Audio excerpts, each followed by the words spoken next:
The Innkeeper by Life Sketcher. Chapter 881 Hidden Temple.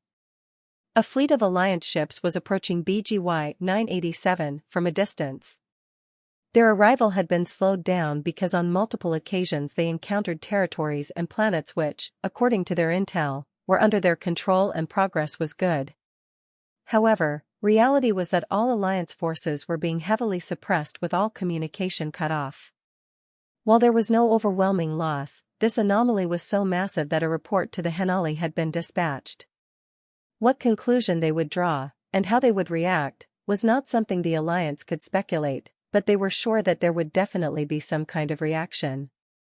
The worst of all was that they had not even reached the planet they were supposed to be investigating yet. But it was finally within sight. Or, to be more specific, their ships had locked onto it, and they would reach within the next few hours. Both the groups leading the fleet, and their superiors at the Alliance headquarters, had mentally prepared themselves to face a devastating sight upon their arrival. But their preparation fell short when the ships issued an emergency alert and forcefully exited hyperdrive without preparation. The abrupt halt was not well received, as usually entering and exiting hyperdrive consisted of a few preparatory procedures for the safety of the crew and the ship.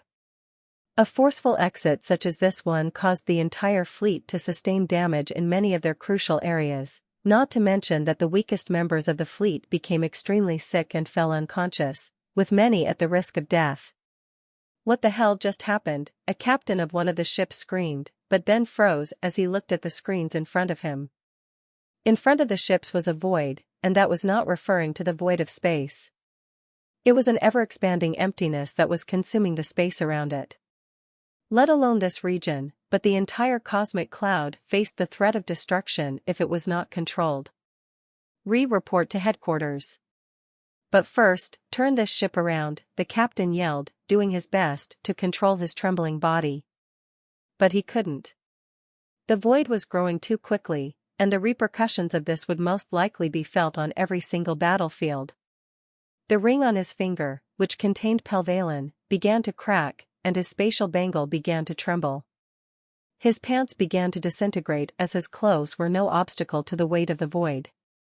Giving his bathroom slippers to Z nearly became the last thing Lex ever did, as his body was torn down and his mind could not cope. Ironically, it was that very act that became his saving grace. In the endless expanse of pure nothingness, a strange energy appeared and seemed to surround the already unconscious Z. Even though he had been saved from the dangers of the void, he had already sustained such damage that he was unable to remain awake. The energy surrounded him and began to pull him in a specific direction. Lex, who had gripped Z tightly, was pulled along. For an unknown amount of time, the two drifted through the nothingness, with Lex becoming more and more unrecognizable as time went by. Eventually, he became nothing more than an indistinct meat mush, though even in such a state his grip on Z never wavered. It was as if, even in this state, he knew that his life depended on holding on. Eventually, they approached a barrier hidden in the eternal darkness and came to a halt. Another beam of energy emerged and scanned Z once, twice, countless times, as if ascertaining his identity through innumerable ways. When the beam was done testing his identity, it retreated, and the barrier disappeared, revealing an enormous temple, its width alone spanning 1,000,000 miles. Even in the absence of light, the temple was visible from all around, and attracted the attention of void dwellers from far and wide. The sight of the temple was not limited to the void, as even those outside could see its splendor, as was the case with the retreating fleet. After absorbing Z and Lex within it, the temple began to gather energy, as if preparing for something. Chapter 882 Temple of Fasting. It was impossible to hide the news of the temple. Not only was it massive and easily spotted, hovering in between an endlessly growing void that acted as an impassable trench, it was also actively drawing in energy. Normally this would not have mattered, but the amount of energy it was gathering was so monumentally massive that all the immortals within the Swirling galaxy could sense it. What was the most strange, however, was that the cosmic cloud that had encompassed the entire region began to disappear. This was a notable event because the cosmic cloud was so complicated and seemingly impossible to effect that the Fuegan had taken it as the perfect hiding spot, and the Henali had adhered to its rules and fought within it instead of trying to alter it in any way. But now, it was disappearing. Moreover, the more energy the temple absorbed, the more of the cosmic cloud disappeared. It was not long before many noticed the correlation, and began to theorize the origin of the temple. Many immortals surrounded the void, and attempted to cross it to reach the temple, but it was impossible using ordinary means. Only the void dwellers could tolerate the unusual environment inside the void, regardless of how weak they were outside the void.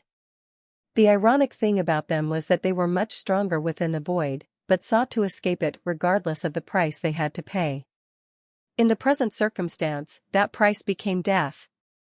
The immortals that had surrounded the void slaughtered the void dweller by the droves, and used their carcasses to sew together an outfit that could allow them to traverse the daunting nothingness of the void.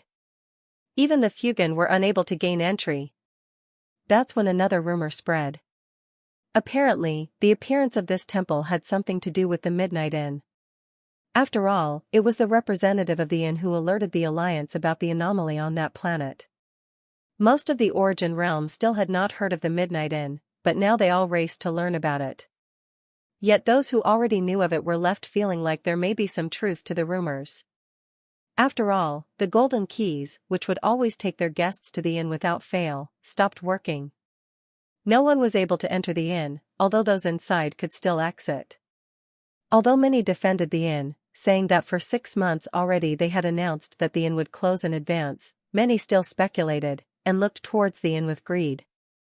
Only those with something valuable would hide. But it was pointless. Without the inn bringing guests in itself, no one knew how to enter, or where to find it. But that only served to increase the mystery surrounding it. While all of this was happening outside, within the temple, a beaten, battered figure groaned. Lex opened his eyes for the millionth time, but still found himself unable to move. With no alternative, he could only go back to sleep. After all, during his sleep, his recovery was sped up exponentially. Before he closed his eyes one more time, Lex could not help but be grateful that he had merged with the blade of grass which contained the laws of regeneration. Or else he may have been left there for years, unable to move due to how devastating his condition was. He had been reduced to a mass of flesh, resembling slime more than a human. It was only his inhuman tenacity which had kept him alive. His mind, too fatigued, succumbed to sleep once more. Chapter 883 Waking Up. The next time Lex woke up, he was feeling much better, and much worse at the same time. The entire time he was in the void, he was more or less unconscious, so he did not know what state his body had reached in its final moments. When he first gained consciousness, Lex actually felt nothing. He felt no pain, but he also could not sense his body. He could not open his eyes, breathe, or do anything else. He would have panicked if his mind hadn't been incredibly groggy. He vaguely recalled Mary's voice, but he could not recall what she said. His consciousness faded soon. The next time he woke up, although the situation was not much better, he was lucid at least. He could not feel any spirit energy in his body, or any of his other senses, so he used his spirit sense to explore the situation. That's when he discovered that he had turned into a pile of goop. He had turned into a vaguely spherical mush of shredded muscle, skin, fat, crushed bones, and everything else that constituted his body. There was nothing about him that resembled a human. The most alarming thing for him was when he used his spirit sense to investigate his body, he found that he did not even have a brain.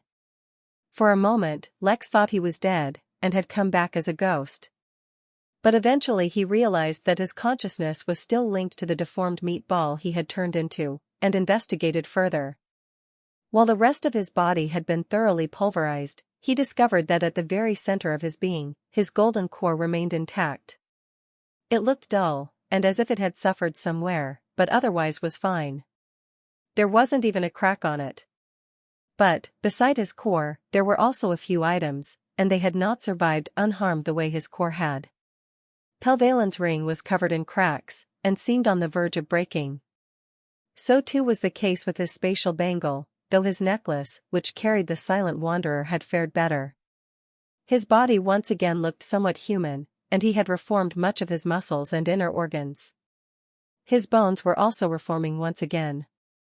His meridian network was by far the most recovered, and it even contained slight traces of spirit energy within. If there was one thing that left Lex feeling a little remorseful, it was that his new body had a total height of 1 foot, 30 centimeters. "Mary, how long has it been?" Lex asked, feeling tired even though he had just woken up.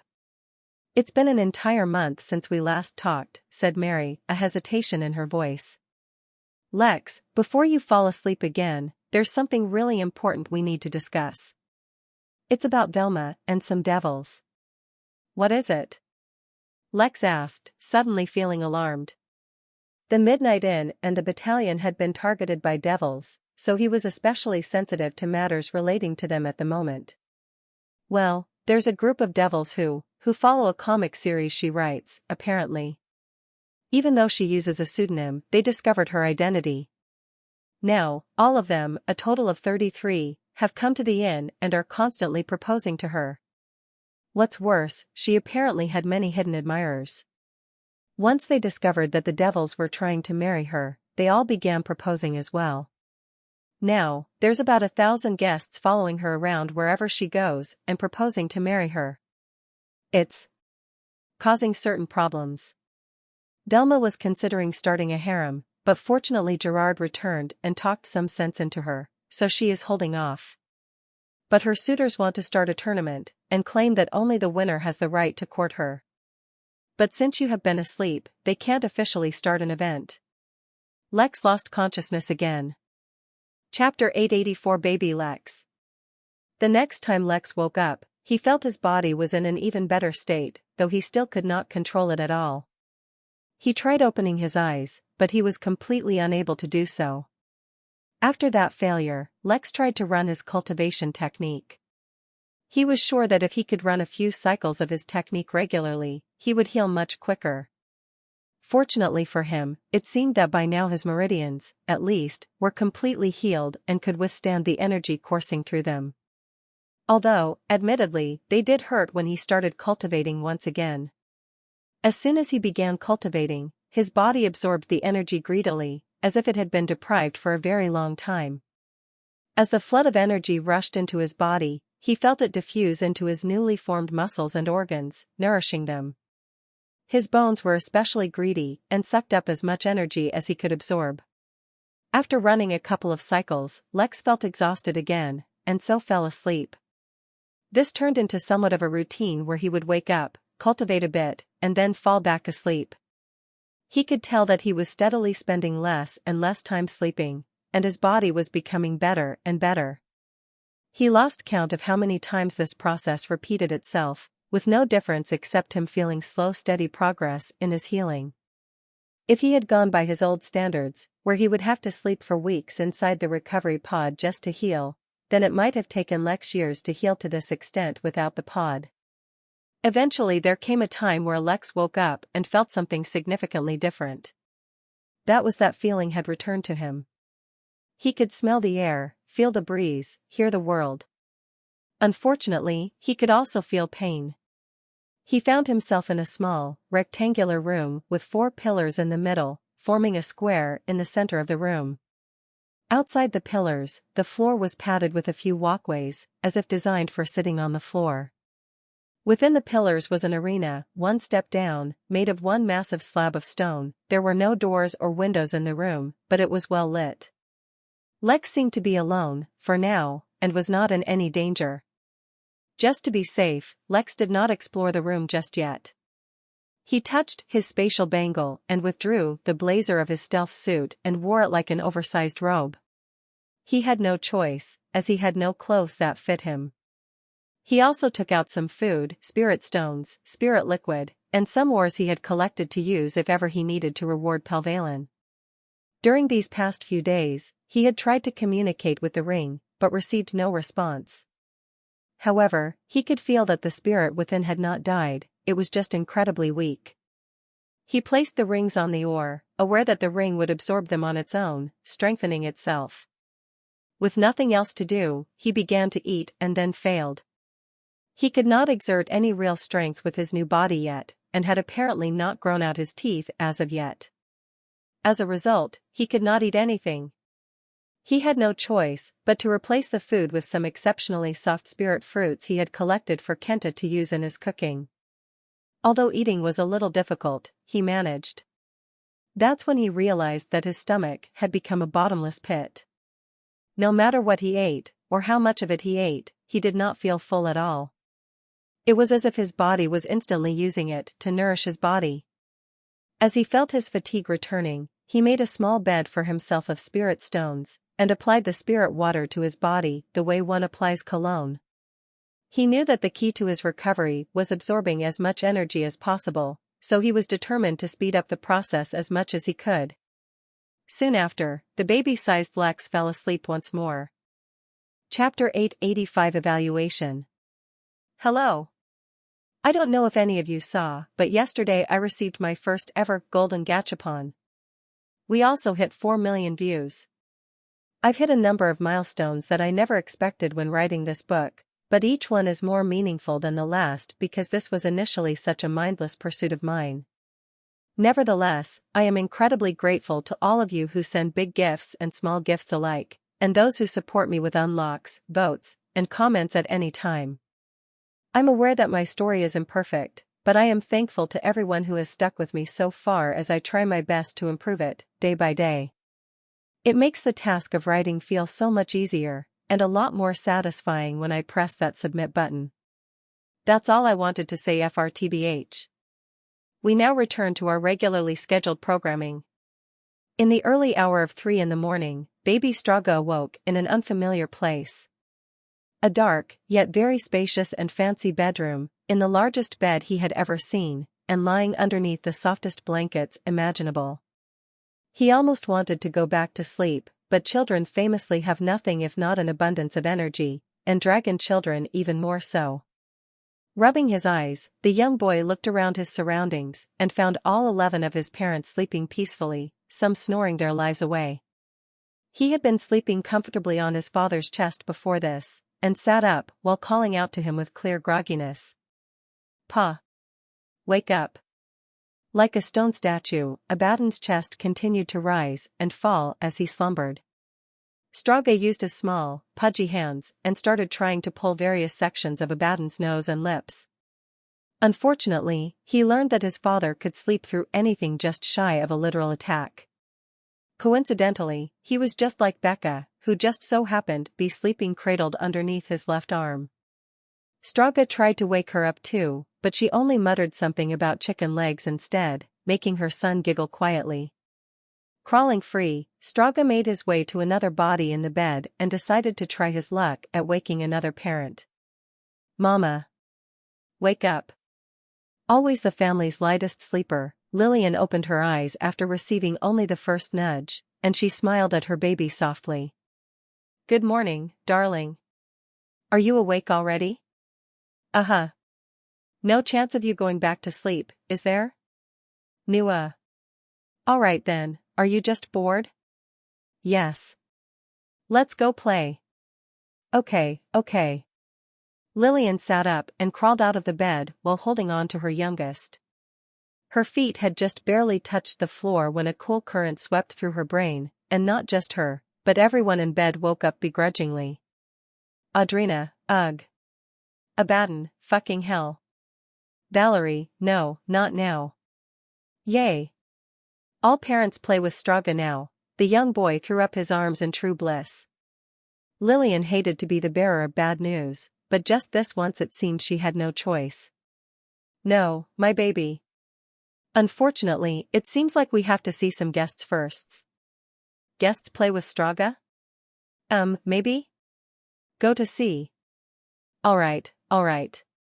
Just before landing on the ground, Lillian's body went right back to normal and she floated down to the ground like a fairy. Again. Alright Straga, but be a little patient, okay? We have to settle in all of these new people first. Straga looked like he rudely wanted to tell all of these assembled gods to go find somewhere to lie down so that he could keep flying with mommy. At that moment, Kamisats, Persephone, and all of the assembled nature spirits either fell onto one knee or simply lowered their heads until their chins were touching their chests. Yawn, hello, Kamisats. This is our first time meeting, correct? That it is, correct, ma'am. Kamisats does not know your name, but he has seen your picture with the Lord on the castle wall. Apologies for disturbing your rest. No, I assure you that you weren't the one who woke me. Isn't that right, baby boy? Mommy looked bored without Straga. No darling, I was just sleeping.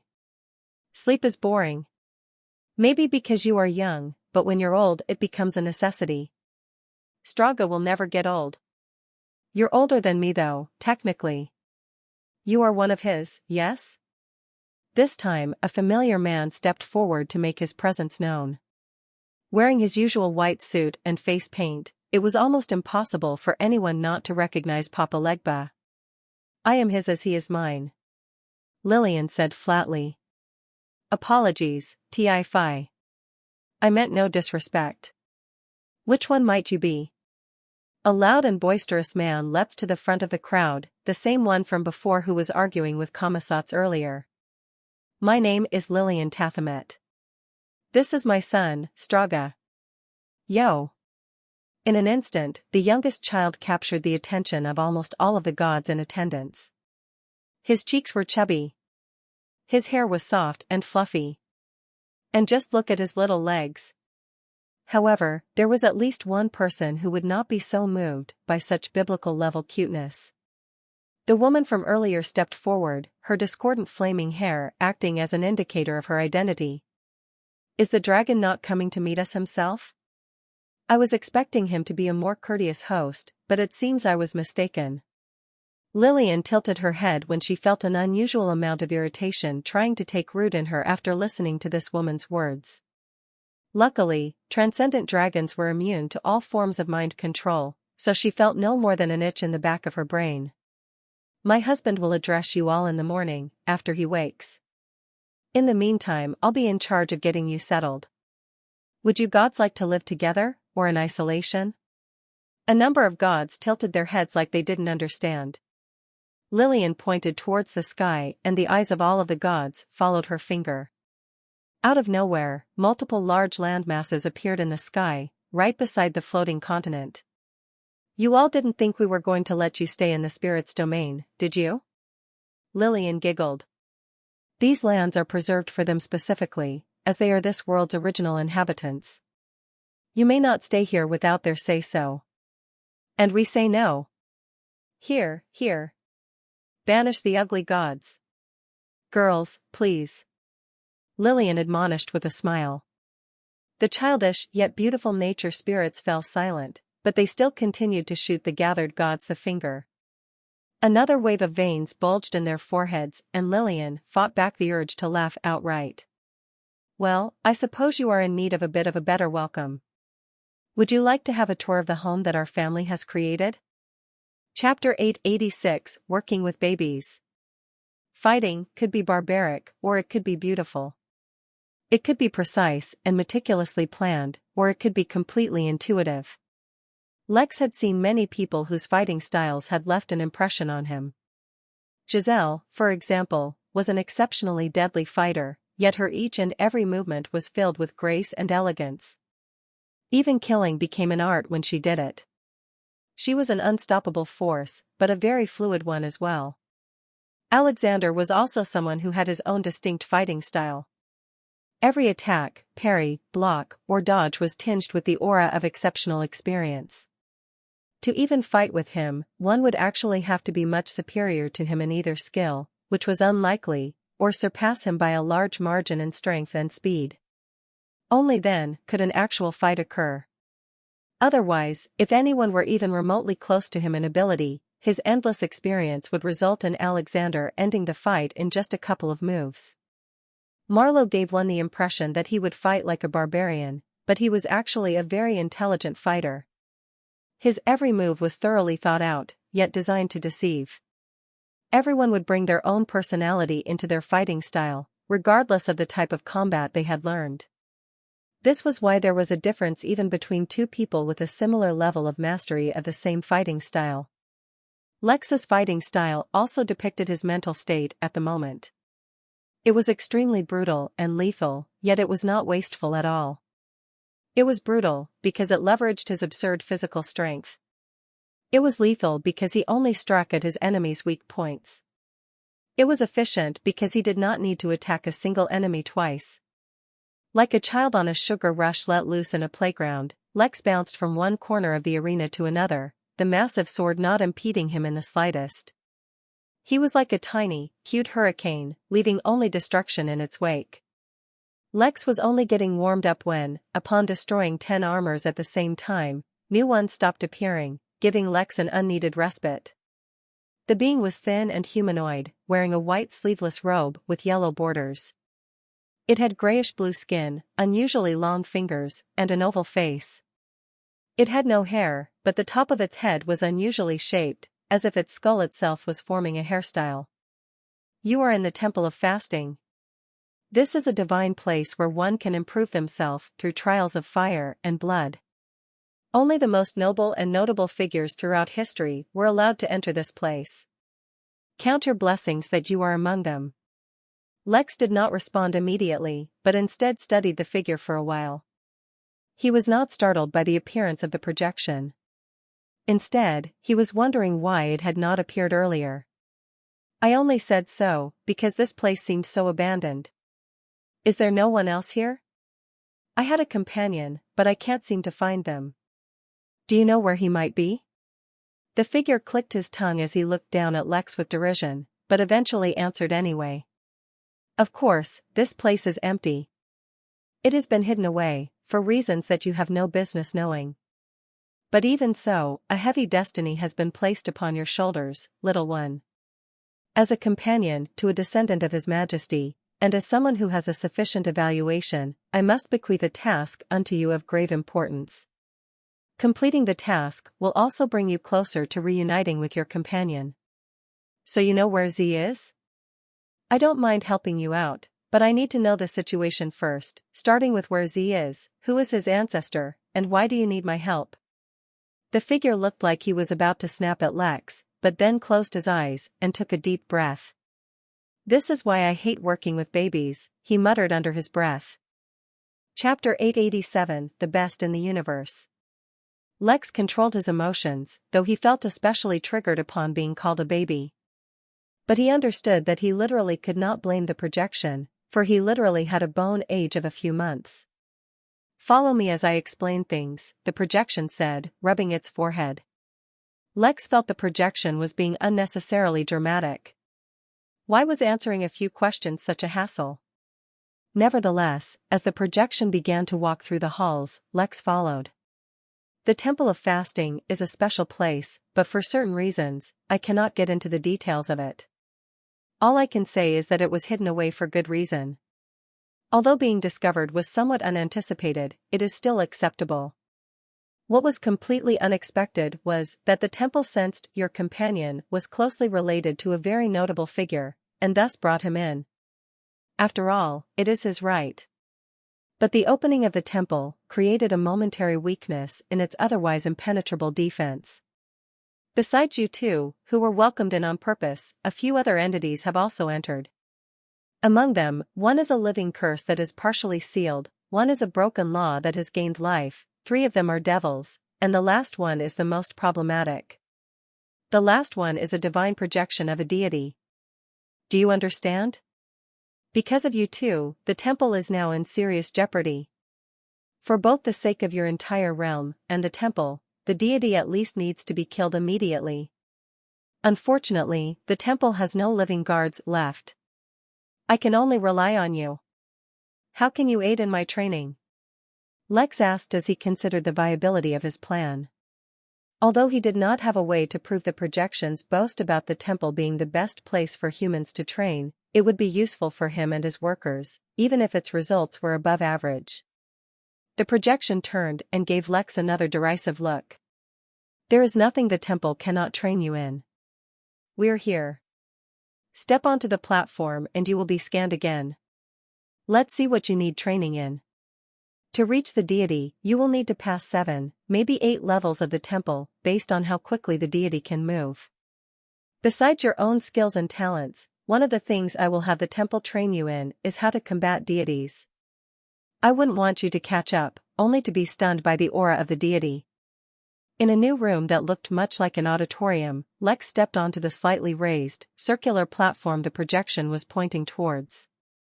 A familiar yellow light scanned him and began announcing his traits, causing the projection to freeze. Deep within the temple, there was a massive yet unlit room.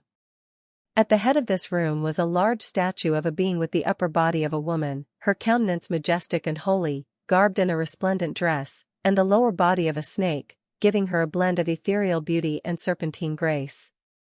Beside her was a smaller statue of a man dressed like a king, his facial expression depicting strength and wisdom beyond ordinary reach. In front of that statue, Z sat on the ground with his legs crossed, deep in meditation. Oddly enough, the statue looked a lot like Z, only much older. Chapter 888, Second Scan. Lex suppressed the gloating feeling in his heart as he observed the stunned projection. This was nothing to be proud over, as this was only the appropriate reaction one should have when learning about Lex's qualities. It was nothing special. Although, Lex had to admit that this platform he was standing on was a lot more thorough and gave a more in-depth evaluation of him. Human male detected. Bone age, 2 months. Cultivation, golden core mid. Cultivation talent, primordial. Special physique, Empyrean resonance. Soulforge unity. Error, 2 independent physiques detected. Bloodline, mutations detected. Unknown bloodline. Affinities, defense, law, space, regeneration, healing, metal, wood, nature, soul, spirit, prophecy, domination, divinity. Error. Traces of 112 partially formed affinities detected. Bonds, newborn femur with 100% bloodline purity, dragon treasure spirit, world seed lotus, partial. Let's start with your bone age. I doubt you need an explanation for that. There is a difference between bone age and soul age, so why are we measuring your bone age? This is because, in humans, the younger the body, the greater its learning capability. If there was no urgency due to the situation, I would say that you have entered the temple in the best state possible. I would have designed a 100-year training program for you that would have made you more powerful than you can even imagine. But we have no time for that. All you need to keep in mind is that everything will be easier for you to understand right now than it will be later on. That is not to say you cannot learn new things at a greater age. Not at all. In fact, the benefits of a greater age are also phenomenal, but just that for your purpose now, your age is perfect. Next up is your cultivation. The ideal would have been if you entered as a mortal, but once again that would also only be in the situation where we didn't need to kill a deity. As it is, golden core will have to suffice. We do not have time to raise your cultivation. Then comes your cultivation talent. At this point the projection stopped speaking, and looked at Lex as if he were some kind of monster. Your measured cultivation talent has surpassed the genetic and biological limit of your race. It's not as if such a thing has never happened before. It's just that, it's exceedingly rare, and each time was a result of very extraordinary circumstances. With your cultivation talent, I would recommend you do not leave the temple until become an immortal, at the very least. It would be a shame if you died due to your own weakness in this brutal universe.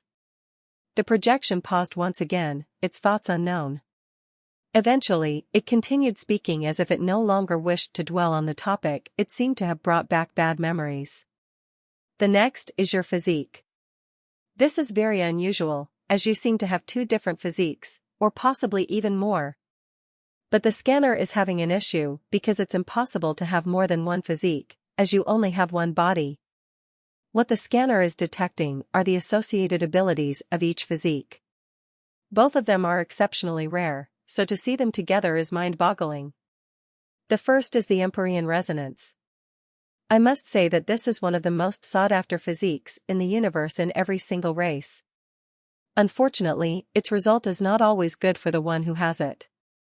This physique can, under the influence of many factors, cause an evolution through resonance in its race members. That is to say, this physique brings you little to no benefit, but is of great use to the human race. If it is ever detected by someone significant enough, it is not an exaggeration to say that you may be captured, and then used to forcefully bring about an evolution in others. The good thing is that you yourself can also benefit from these evolutions, so if you learn how to control it, you can cause yourself to evolve in a direction of your choosing. In essence, you can use your physique to multiply the effects and changes brought about by your cultivation technique. The projection's words were like a clap of thunder in his ears and stunned Lex. What the hell? As if he didn't have enough problems trying to hide the system, now he had to hide the ability of his body as well? Then comes the ability of your second physique. Chapter 889 Training Direction. Lex's mind was spinning as he considered the implications of his physique. The projection had spoken about it simply, but he was curious to the scale and extent of the evolution he could cause. What were triggers for such an evolution? Could he specifically target someone, or did it happen randomly? How could he hide this ability, or prevent it from showing? Did his parents know about his physique? But that would still not explain why they kept cultivation a secret from him. Did they, perhaps, want to use his physique for themselves? But if they had, they would have kept a closer watch on him, and probably already used it already. Then again, there was no proof they knew about it at all. Even Lex had no idea about his own physique until right now, so how could they have learned about it? Then comes the ability of your second physique, said the projection, disturbing Lex's thoughts, and restoring his attention to the matter at hand.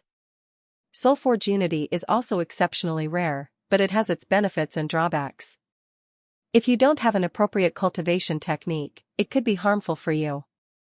But if you do, you will almost always be superior to your peers. It basically means your soul has fused with your physical body and spirit. Right now, you may already be enjoying some of its benefits, such as increased strength and defense, as well as a higher intellect and memory, basically a boost in performance in all aspects. But you have not even begun to touch upon the true benefits such a physique offers. At the nascent realm you will unlock a few more abilities, but it truly comes into play at the immortal level. This is one of the few physiques that stays relevant regardless of your level, and actually becomes more effective as you grow stronger. Other physiques gradually weaken in effect as you yourself grow stronger. We can evaluate your cultivation technique later. This is one of the reasons why I said we will have to make do with your golden core cultivation. If you need to transition to a different one that suits your physique, you will have to recultivate from the beginning. No need, Lex said, having already collected himself. It did not matter how dangerous his first physique was, as he was going to lock the inn for the foreseeable future. He did not intend on interacting with others anytime soon. He could slowly come up with a solution to his problem. Moreover, he suspected that his Soulforge Unity physique was originally supposed to be regal physique, but since he changed cultivation techniques, it settled into this. What truly intrigued him was when the projection said that he may have even more physiques, but that the scanner could not detect them. This was because typically, one person could only have one physique. Having two or more should result in their fusion, which would more than likely produce an adverse effect rather than a beneficial one. Space affinity, Lex said immediately. Everything aside, I need to increase my mastery of space as much as possible. Although space would be useful in combat, he needed to improve his mastery of it for other reasons. When going out to save the battalion, he already considered that he may get stuck outside of it. He had already made plans if such a thing should happen, but the better his mastery of space, the greater confidence he would have in completing his plan. Alright, focusing on divinity and space is still manageable. By the way, once the matter with the deity is resolved, I would suggest you also focus on regeneration or healing. It's not a bad thing to be able to heal or recover quickly. But since we are pressed for time, we can ignore it for now. Next up are your innate abilities. These all come to you innately, and can be practiced simultaneously. They will not slow you down, and in fact, the gains you receive will be tremendous for the amount of effort. Herculean strength, especially, seems so ordinary and mundane, but is, in my opinion, one of the best abilities to unlock. Prophetic intuition will also be an incredible asset in combating the deity's more elusive and mystical techniques. Such an ability, should I say that you're lucky or that you're tremendously lucky? If you ever decide to become an oracle, you could casually pick any random divination art and get better results than most. But I don't recommend you go down that path. It comes with too many drawbacks. Your skills are quite diverse. I will have to see your proficiency in them before picking which one to focus on, as they could all be beneficial in your hunt. Or, if you have a preference, you can mention it yourself. Lex thought for a minute. While he had many thoughts on the matter, he thought now was a good time to further expand his swordsmanship since it could help him suppress that sword in his soul. Speaking of which, that sword had also not been detected by the scan. Was there a specific reason for that? Swordsmanship, he said simply, without elaborating. All right, not a problem. Moving on, it's no surprise that you have no universal blessing. Those are not so easy to come by. It's also fortunate that you are not suffering from any curses. But your affiliated divinities, they may as well be curses as well. Chapter 890, Half a Deity Slayer. Lex had already realized that everything he had accumulated was not necessarily for the best. He used to think that gaining more affinities was beneficial, and while it was to an extent, the price was similarly steep. The worst part was, Lex had so many affinities that as of right now he could not even capitalize on the benefits they should have provided him. So now he was stuck with the price, without gaining any of the benefits. It was as if he bought 100 manual cars. The bank had sent him the bill with a deadline, but he did not even know how to move his legs, let alone drive. To be honest, he was navigating his cultivation without proper or systematic guidance, and he often came in contact with amazing opportunities, so he could not be blamed for always trying to grab onto them. But it seemed that, sometimes, it was better to give up those opportunities than latch onto them. This chapter was first shared on the NOV-LSS1N platform. He listened to the projection seriously as he was about to discuss the matter regarding his divinity. He did not know why he put so much faith in the projection. It was as if something deep inside of him did not doubt a single word he said, despite the fact that he kept being looked down on. If you were anyone else, I would guide you to the path of divinity. There is a predefined, systematic way in which you can transition from cultivating yourself to cultivating divinity. The benefits you get on the path of divinity are tremendous. Not only can you grow your strength at an incomparable speed, but you can also avoid the traditional tribulations you would have to experience. Moreover, compared to the average cultivator, a deity is always more powerful and is a lot more versatile. They are also harder to kill, and have longer lifespans. At a glance, it seems like there are only endless benefits and no drawbacks. But the truth is, to someone incredibly talented, such as yourself, the divinity path is a leash, holding you back from fulfilling your true potential. But worry not. Removing them does not mean you will lose out on benefits. Instead, you'll be able to use them even better than you currently can. The divinity will be moved from you to an iconic or symbolic item, which you can then bond with. The items will continue to grow stronger as the belief grows, and can become exceptionally strong weapons or tools if the belief reaches a sufficient level. Speaking of bonds, we have completely skipped discussing your bonds so far. There's a reason for that.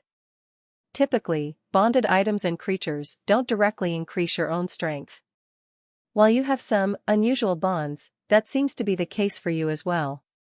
I would not recommend bonding to too many items or beings until you reach the immortal level. However, there are still some things we still need to discuss regarding your bonds. The bond you have with the world seed lotus. That is quite an unusual bond, not to mention it is in a partial state. If we can study it, or if you can explain the details to me, we may be able to use this to give you a major boost quite quickly. It can even help in restraining the deity. The same is the case with the Fenrir. Actually, Fenrirs are particularly potent against deities, so if it is strong enough, it could be extremely useful. though, since the temple is focused on human development, I cannot help you strengthen the Fenrir. Actually, if your dragon treasure spirit has been close to any real dragons, and has absorbed some of their aura, then that could be useful as well. It's almost like you're already halfway into being a deity slayer on your own. Occasionally missing content, please report errors in time. Chapter 891, Speculations I. While the projection and Lex were discussing his immediate training plans, the major forces who had gathered outside the Temple of Fasting were waiting patiently for the cosmic cloud to be completely absorbed. At the current rate of absorption, only a few more hours remained. What would happen after that was a mystery, but many were hoping that the temple doors would open and they would get a chance to peek into its mysteries. Of course, there were many theories around, but theories and rumors alone were not enough to dissuade the major players of the realm from their actions. Even a Henali stood out in space and watched quietly from a distance. While usually, with a robe covering its body, a Henali would look like a scorpion without its pincers, the one in space wearing battle armor looked quite different. None could see the 20 eyes hidden all over its body, as the eyes and scales were both covered by a firm, curved sheet of metal that served as a chest plate. Yet two massive wings, which it normally kept retracted and hidden under robes, were fully extended, escaping the confines of the armor as if they needed no protection. Such a sight, of an 8-legged, 2-winged creature with a massive stinger for a tail, any who saw it tremble and pale. Compared to dragons, who directly oppressed others with its aura, Henali struck fear into the hearts with just its appearance as a predator.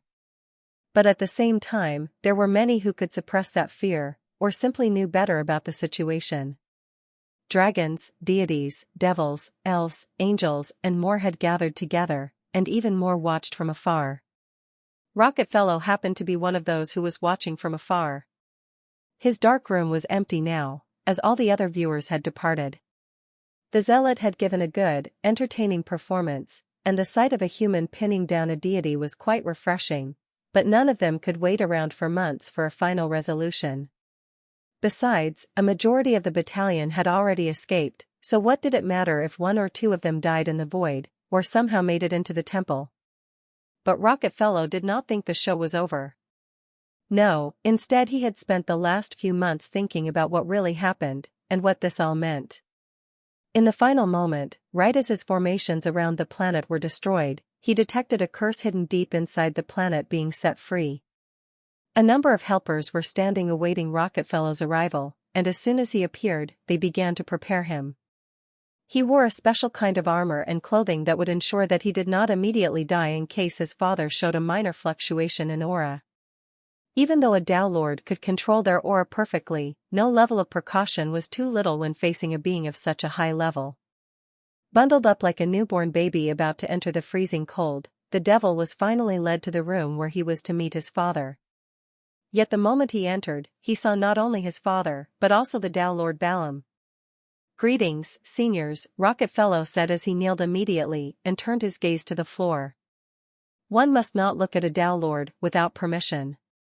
With his own father, he could have some leeway with such matters, but definitely not with another. "No need to kneel, child. Come, sit. You have impressed me," spoke his father in an amiable tone. Clearly, he was in a very good mood. Rocketfellow did not try to be humble or reject the invitation. Once a Tao Lord said something, only those with a death wish would try to negate it. Rocketfellow could not help but think of the contrast.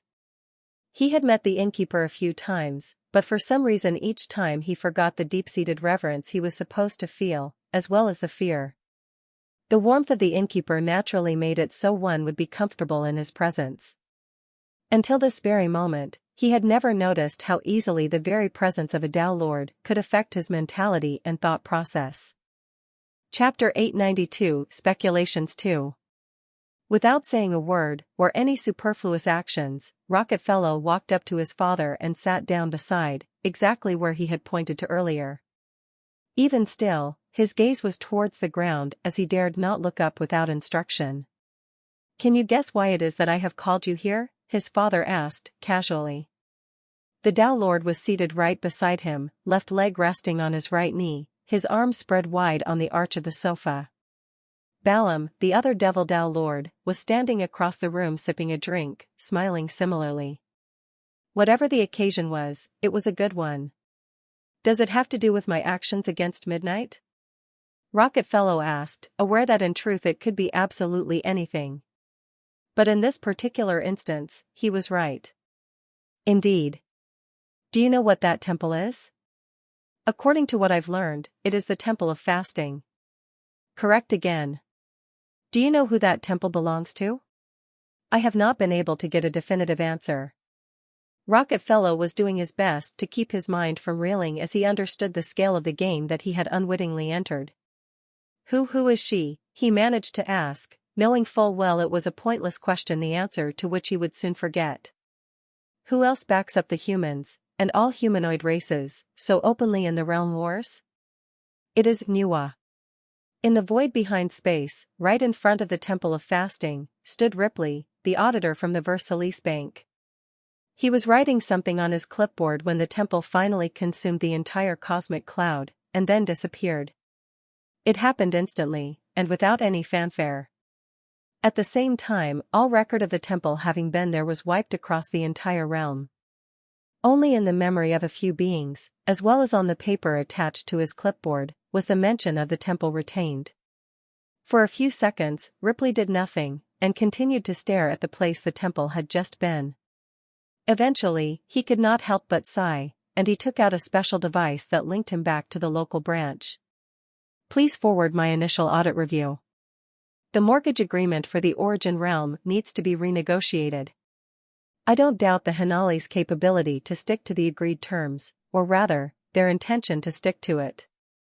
But unless all Dao Lords in the realm swear an oath to keep information about the temple a secret, it won't be long before the Origin realm enters the realm wars. At this rate, I doubt the realm will have time to mature. A new plan needs to be drawn up. Ripley sighed. Being assigned to this realm was supposed to be his vacation. Why were things so inconvenient for him? Chapter 893, Bonding Uranus. Lex finally stepped off the platform and followed the projection to another room while he considered his future plans. Killing RA seemed like the most urgent matter. Since they already had a vendetta, Lex did not want to see him becoming stronger, so it seemed that for now his objective was aligned with the projections. To reach RA, according to the projection, Lex would have to go through approximately 8 tests, each one giving him access to deeper parts of the temple as well as more authority. The projection promised to reduce the difficulty of the tests to the best of its ability, making it easy for Lex to reach RA. But apparently, the deity had regained some of its strength by plundering the various divinities hidden in the temple, so Lex would not have such an easy time facing it as last time. What to do after he defeats RA? Lex put that aside for now. Instead, he focused on his immediate plans. The projection had offered him guidance and aid in his training, and Lex could not really find a flaw with the plan, so he would go along with it for now. What's your name? Lex asked the projection. I'm Lex, by the way. Mateo, the projection answered simply. I am one of the many caretakers of the temple. Unfortunately, in its current state, the rest of the caretakers are dormant. Even I would be dormant if you all had not entered. And there's not much you can tell me about the origin of the temple, Lex stated, as if he did not even need to ask. Mateo studied the tattoo for a while, as if his eyes alone were enough to understand its intricacies. Even if you did not bond the lotus initially, because it has been so closely connected to you for so long, and it has helped refine your body so much, it has naturally developed a bond to you.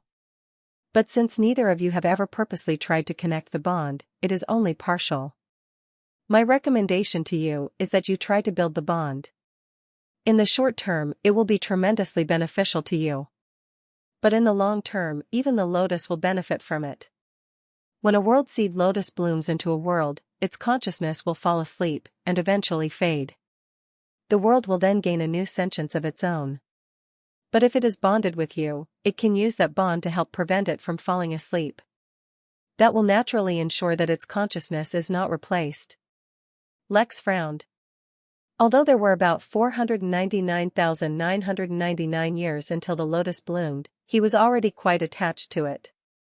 The idea that it may die, or have its consciousness fade, was quite off-putting. But at the same time, he did not want to force or trick the lotus into a bond like it had done with Pelvalin. "I'll communicate with it to see if it is willing to form a bond," Lex said, informing the projection of his decision. "Don't do it here. Follow me. There's a special room that facilitates bonding between humans and planets. Although the seed has not turned into a world yet, it qualifies for the same treatment." "There's a specific room for that? How often do people bond with planets?" Lex asked, astounded. "It's pretty common, actually," Mateo said. "Even if the world does not gain sentience, when people become higher-level immortals, they get sentimental. They often bond with their home planets, and take them around with them." "Right, of course. Because why wouldn't they?"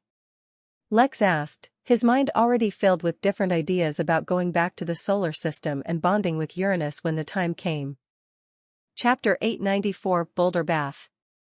Lex followed Mateo through the massive laboratory as it woke up from its ancient slumber.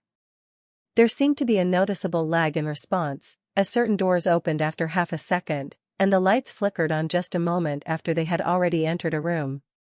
Lex did not mind, for it was acceptable for such things to be slowed down after such a long period of time. His only concern was what other issues might present when he began to actually use some of these facilities, such as a room designed to support the bonding of a planet. Just as he was reconsidering his course of action, they reached the aforementioned room. It was, surprisingly mundane. It was square and barely 1,000 square feet large, 92 square meters. The walls were padded, but besides that the room lacked any other distinguishing feature. In the very middle was a bathtub that looked like it had been carved out of a boulder and placed here. There was no other furniture there, or anything else for that matter. Lex failed to see how this could be a good room to build a bond, unless bathing had something to do with it. As it turned out, it did. "Wear this," the projection said, materializing a skin-tight gray suit. It had random bulges here and there, with something clearly hidden inside, but Lex could not tell what it was. He eyed the projection, curiously, but Mateo kept holding it out. Lex grabbed it and began to undress, quickly changing into the unusual attire. It also came with a mask that was positively unflattering, but Lex put it on anyway. The issue was that as soon as a single drop of it touched his body, Lex felt as if a mountain had been smashed onto him. The liquid was barely touching him, and had not even submerged him yet, but Lex felt a pressure greater than he had ever felt. Even the crushing might of the void that had turned him into a meatball could not compare to the pressure. Then another drop of liquid touched Lex, and the pressure doubled. Lex tried to move his body, to determine if he could move at all, and to his great relief found that there was no obstruction in movement. The fact that he could move his body, even after being under such immense pressure, indicated that the effect was psychological rather than physical. After all, he would not be able to move if he really had been under such pressure. It felt like Lex had been buried deep underground and thousands upon thousands of tons of soil and been dumped atop of him. After that, a couple of mountains had been dropped on him as well. Maybe a few nuclear and hydrogen bombs were blown up above him as well, just for good measure. Reining in his thoughts that seemed somewhat panicked after the initial surprise, Lex waited for his body to be submerged so that he could wake up the lotus. What he didn't know was that Mateo was flabbergasted upon noticing that Lex could actually move. This liquid weighed 1,000 tons per drop, and had the unusual property of affecting gravity of anything it touched. That meant that even if the drop was under Lex, he would feel the pressure as if it was atop him. The weight of his liquid could even be felt in zero-gravity areas, such as space. That is how unusual it was. He had not expected Lex to be able to move under the weight of even one drop, but he seemed fine even after a few of them were touching him. Chapter 895 Weight Gain. While Lex had misunderstood the situation, assuming that the pressure he felt was not real, Mateo knew better. Without the suit he was wearing, he would have died under that pressure. But as surprising as Lex's situation was, Mateo too was not someone ordinary. His experiences and background afforded him an understanding and comprehension that few had. He recalled Lex's many abilities and affinities, and immediately joined the dots. Lex had an unusual affinity for laws. Not any one specific law, or multiple laws, but just laws in general. He could physically touch that which had no physical form, and influence that which defined the fabric of reality. Given this, it was not surprising that the gravity and pressure laws in the liquid could not hold Lex down. After all, his body was naturally affecting the very laws holding him down. He could just move them aside, though technically that is not how it worked. "I'll need to re-evaluate his training plan," Matteo murmured. He could not imagine how anyone outside the temple could make such a freak. The Temple of Fasting was one of the places where, in ancient times, humans would come to endure hardship and improve themselves. The more they could endure, the greater their attainments would be. Some of the humans personally guided by Lady Nuwa achieved even greater qualifications than Lex. But that was due to the lady's intervention. How could someone reach such a state without her aid and guidance? Lex and Z must have a terrifying background. As Matteo was contemplating his plans, Lex managed to enter a state where he completely ignored the pulverizing pressure crushing his very being. It was easier than expected, mostly due to the fact that Lex had been thoroughly training his mind. Now, even with his instincts screaming impending doom, Lex could calm himself down completely. In fact, he did not waste his time while the liquid accumulated. At its current rate, it would take a couple of hours, so Lex began to cultivate. Ordinarily, one would need a very calm environment to cultivate, but for Lex it was not so. The more diverse situations he encountered, the more his technique could allow him to grow, and prepare him for various situations. "What's the matter?" the lotus asked, though it was completely distracted. Underneath Lex's skin-tight suit, his tattoo was slowly moving across his skin, as if it was a young child playing in the bathtub for the first time. When that thought occurred to Lex, he realized that technically, a majority of his workers were technically newborn babies. Given that, it only seemed fitting that Lex too now looked like a baby. He pushed away the random thought and focused back on the lotus. "I have been informed that once you bloom, and form a planet, you will fall into a deep sleep, and eventually be replaced by a new consciousness. But if we create a bond, I'll be able to help you retain your consciousness, and overcome that obstacle. That way you will continue to live on as the new world." The lotus, which was dancing along excitedly just a moment earlier, stopped. Lex thought the news had shocked the lotus, until it said, "I know. That's how it's supposed to be." Lex tried to bite his lip, but his new teeth had barely emerged from his gums, so it was harder than it seemed. "I don't know if you're aware, but the inn will be forming a new realm in a year. When that happens, it will be filled with extraordinary energy. I plan on being there for that, so you will likely absorb a lot of it as well.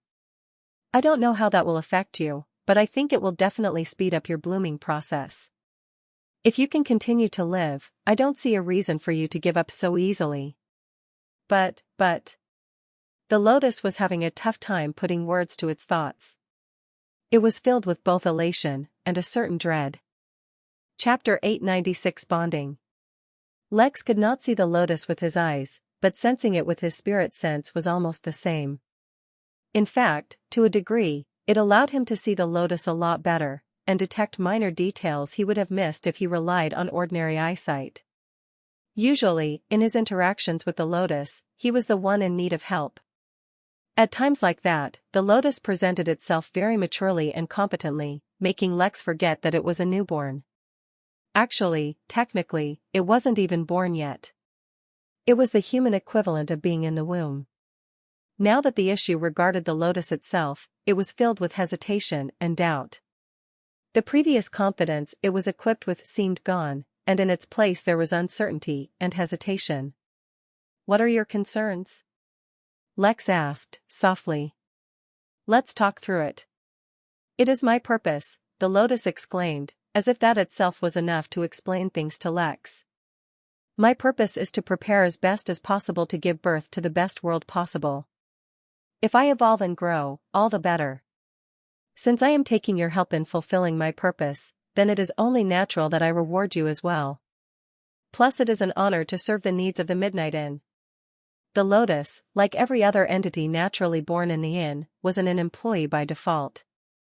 Only if guests gave birth, or left behind certain items that would give birth, would the newborn not automatically be an employee. That explained its compulsion to help Lex, to a degree. But Lex was quickly understanding its mindset. It was unfortunate that for something that had accompanied him so long, he understood it so little. He did not even ask for a name and simply stuck to calling it Lotus, but it felt odd to call it anything else now. Either way, it couldn't be helped since the lotus spent most of its time asleep. They didn't really get much of an opportunity to talk. But once my job is complete, if I remain alive, I will be left without a purpose. Alive for nearly an eternity, all without a purpose. I. The lotus could not complete its sentence, as the mere thought was giving it a panic attack. Lex could sense the inherent desire to live within the lotus, but it was firmly accompanied by its sense of duty that led it to fulfill its task that would ultimately lead to its death in normal situations. Such a mindset was probably needed, or else lotus of this race would always avoid maturing since that would set them up for death. But this was easy enough to fix. Of all it needed was a purpose, Lex could provide it with one. But providing a purpose sincerely, and one that wouldn't just take advantage of it, needed him to think a bit. Although the lotus was supremely helpful, Lex thought of it as a close friend, and didn't want to take advantage of it. At the same time, he didn't want the lotus to die. He had already thought of a loophole he could use to return to the inn before the new realm was born. If Lex had to guess, there was a 50% chance of it being successful. In that case, the special energy of a newborn realm would no doubt help the lotus a lot, as well as his other employees and whichever guests remained. But does that stop you from growing once you've already become a world? I don't know. I don't think it's ever been tried before. Then why don't you try it? Even if you don't like my previous suggestions, carving out a new and better path for your entire race, and allowing them to reach new peaks, is an extremely noble purpose as well. Lotus trembled, as if Lex's words were resonating with something deep inside of it. The idea of helping its race sounded noble, at the very least. It gave him just enough of a reason to get over his ingrained belief that he was supposed to die, at which point Lex's previous suggestion also began to affect it. Lotus had helped Lex numerous times, and had felt the excitement that came when Lex helped him evolve. In a way, they really were friends, and Lotus did not want to abandon its friend. Although it believed that Lex would always have been fine without it, it liked being there to lend help. The thought of Lex alone, facing the dangers of the universe. Suddenly, the idea of creating a bond seemed extraordinarily appealing. Let's form a bond, Lotus said with extreme conviction. Baby Lex's cheeks had grown out a bit, seeming almost chubby. This had only happened after he absorbed some of the liquid he was surrounded in, so it was a new development. As a result, when Lex heard Lotus' words and smiled, he actually looked cute. Yes, let's. He murmured, and began using the technique given to him by Mateo. Outside, Mateo watched and was pleased to see the progress begin. He began planning for how to increase the benefits from this bond as much as possible, completely unaware of Lex's plans of helping Lotus grow into a world within a single year. He has a long time till the evolution occurs and he gets his second round of feedback. In a few 100,000 years, his cultivation should have progressed a lot, so there's no harm in boosting the Lotus as well. In that case, we can use the deity's corpse, and the curse will do nicely as well. Chapter 897 Bonds. Ignoring the weight of all existence, crushing down on him was much easier than it sounded. Lex was really too experienced in being uncomfortable, extremely comfortable, from being cooked alive to having no skin, to let some weight stun his mind once he got over the initial shock. He was entirely focused on bonding with Lotus, and the process was longer than it had seemed. When Lex bonded with Pelvalin, he had to put in a lot of effort, but this required even more. At least he did not need to supply the energy to facilitate the bond on his own, or else he would have gone broke. The liquid, which had by now filled half the tub, stopped increasing, and then eventually began to drain. As Lex built the bond, Mateo explained the reasoning to him. The projection spoke not through spirit sense, which had the potential to distract Lex, but through some other means that touched a much deeper part of Lex's mind, automatically transmitting the information to him. The reason why so much energy is required to bond you with the lotus is because of the fundamental difference in life levels.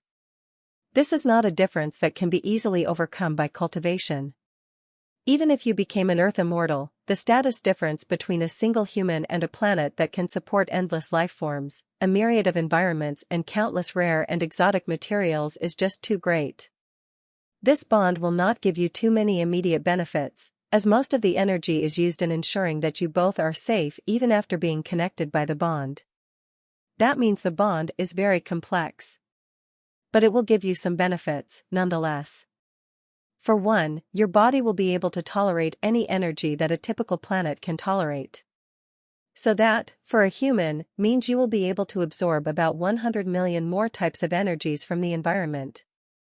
In short, your cultivation speed will skyrocket. Second, it will be much harder to curse you, although it will also be much harder to augment you. It's a bit of a double-edged sword. But we can make use of this feature in your training, so don't worry. Third, and most importantly, you will experience a massive gain in status. Essentially, you're like a walking planet. So, you will become immune to many of a low-level deity's abilities.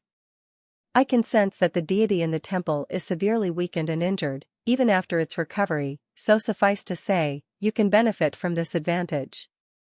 For now, though, it was allowing his brain to study some of the lotus abilities on a subconscious level. When Lex woke up, he was feeling much better, so they moved on to the next project, fixing Pelvalin. Once again, Matteo provided him with a technique to help him repair the ring, as well as some very valuable material that could be used in its repair.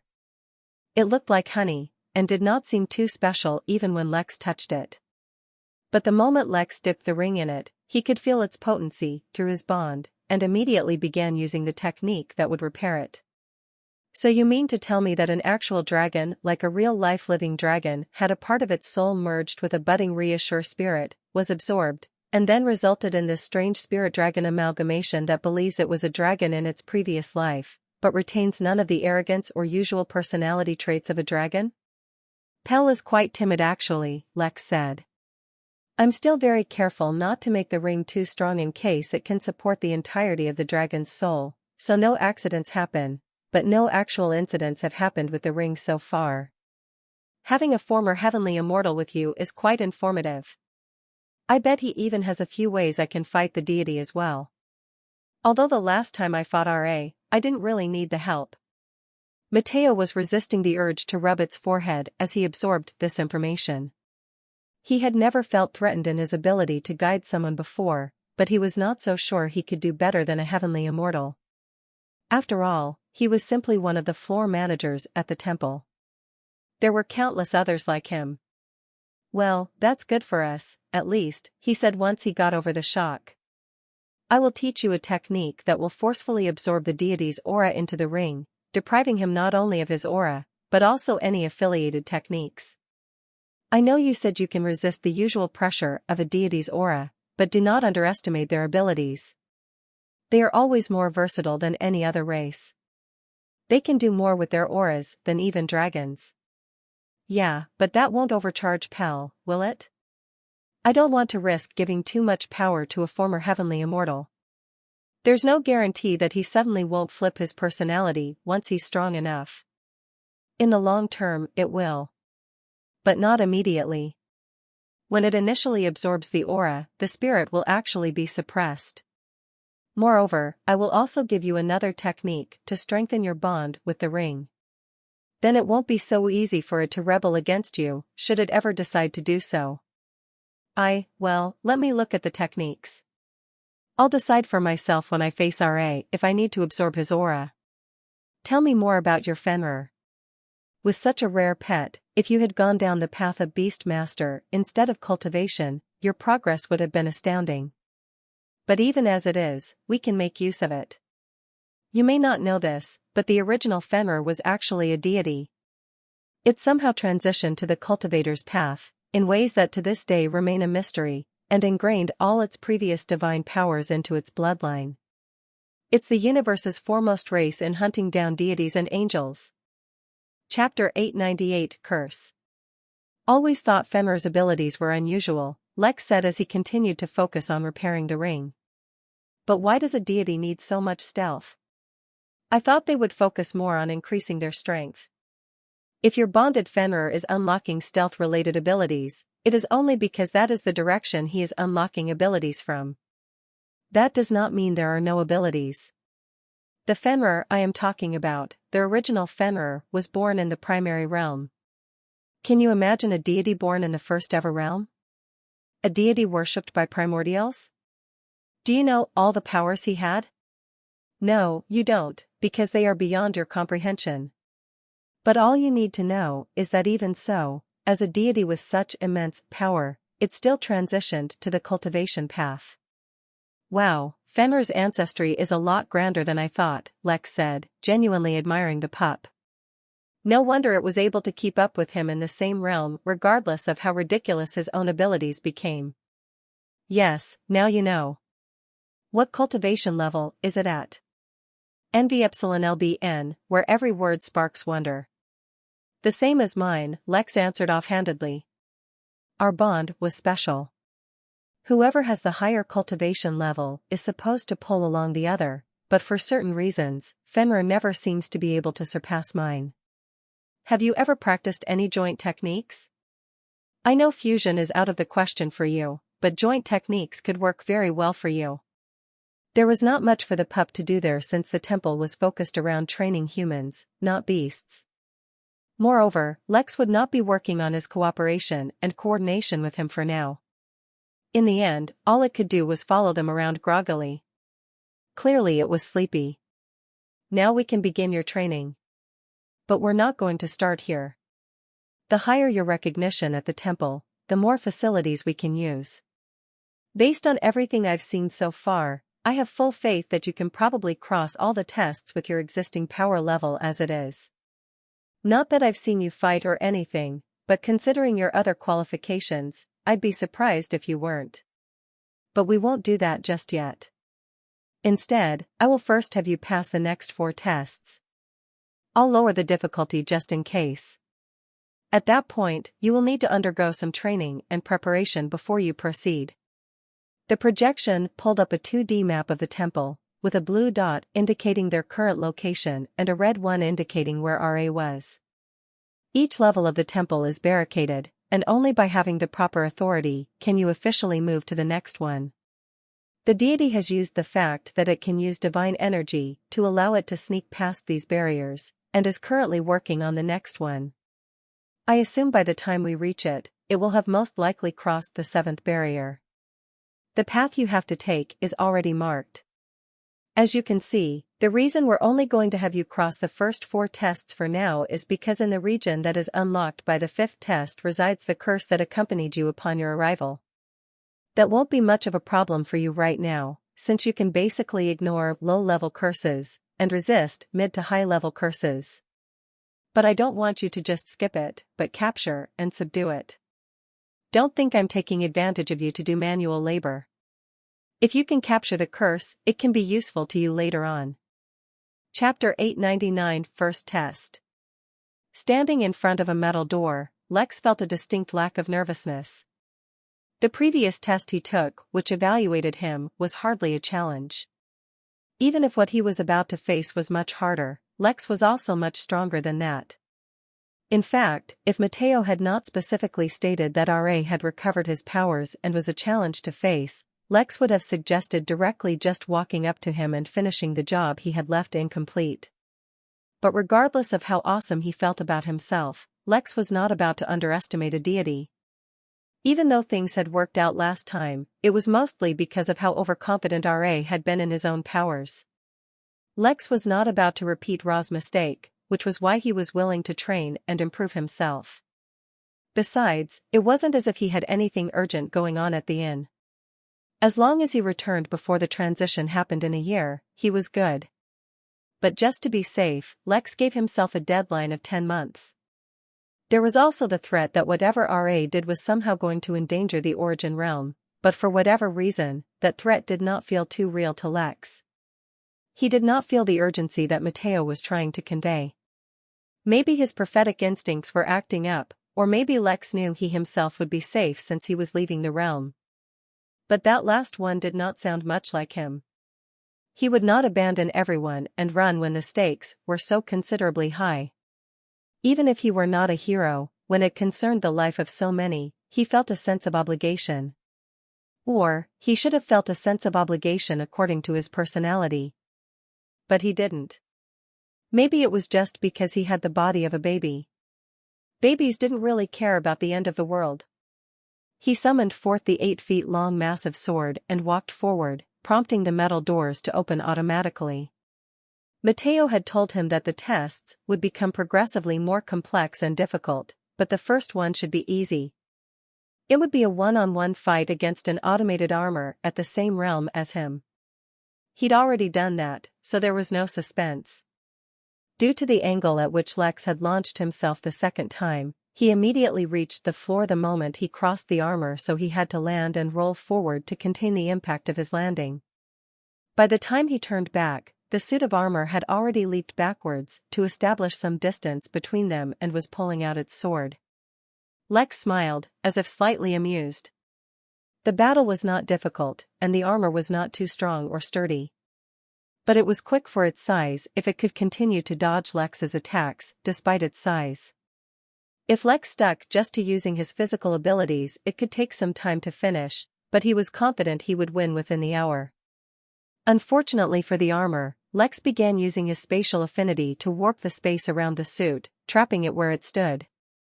He could see how this would present a challenge to typical cultivators, but it could only provide him momentary amusement. Maybe if Matteo hadn't reduced the difficulty, it would be more fun. The suit of armor immediately noticed the warping space and began to resist. Red lines began to appear on its armor, similar to the fire in its eyes, and it was clearly activating some kind of ability. But before it could make any real progress, a baby appeared in front of it. Held down, the suit could not dodge, so a single strike was all it took for Lex to cleave it through the middle. Immediately the fire disappeared, and so did the armor's aura. A congratulatory notification appeared in front of him, alongside the sound of celebratory bells. But Lex did not stick around to revel in his victory.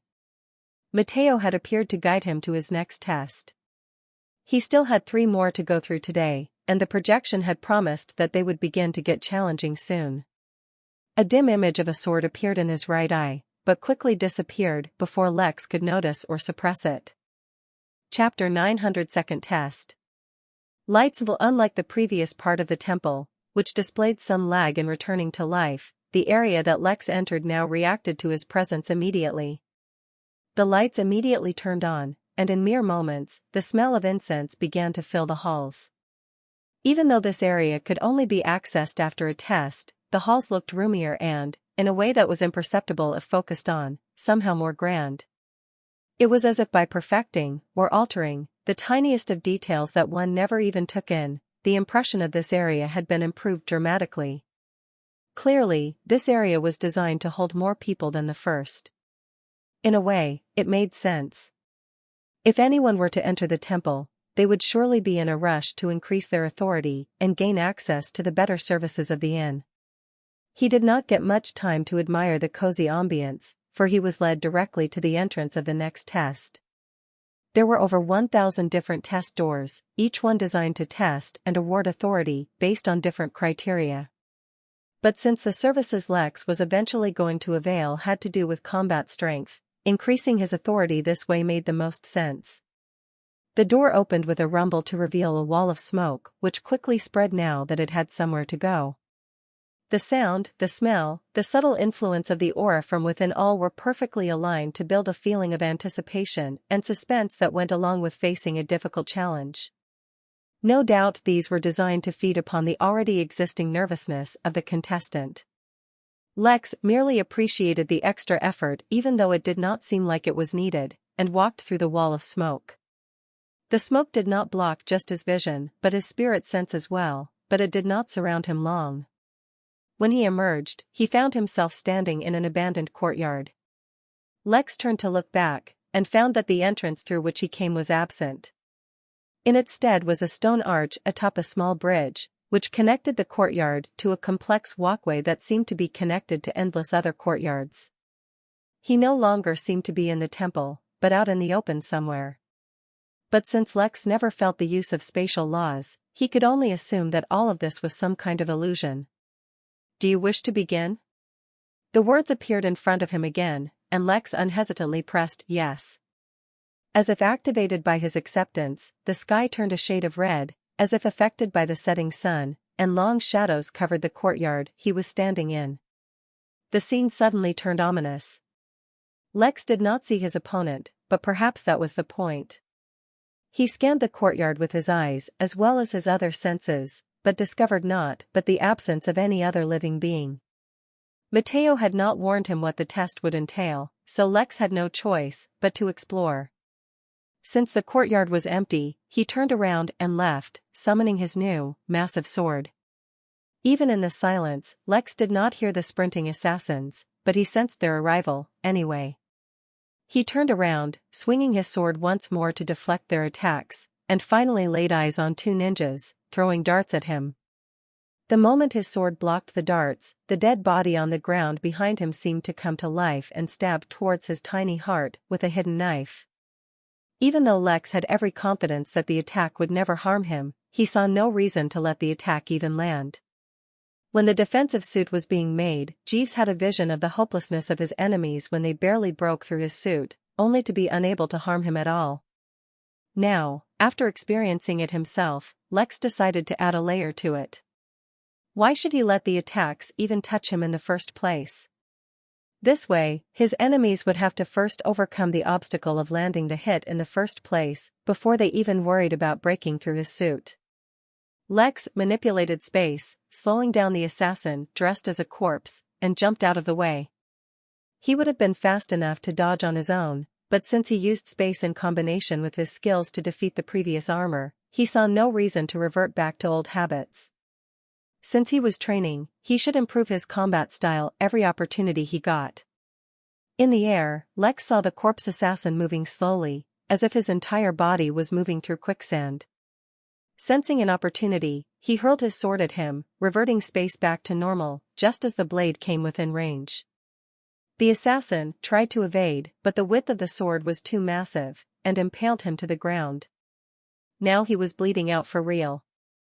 The remaining two ninja assassins had not been lazing about. They closed the distance to Lex and drew two short swords and attacked him while he was still in the air.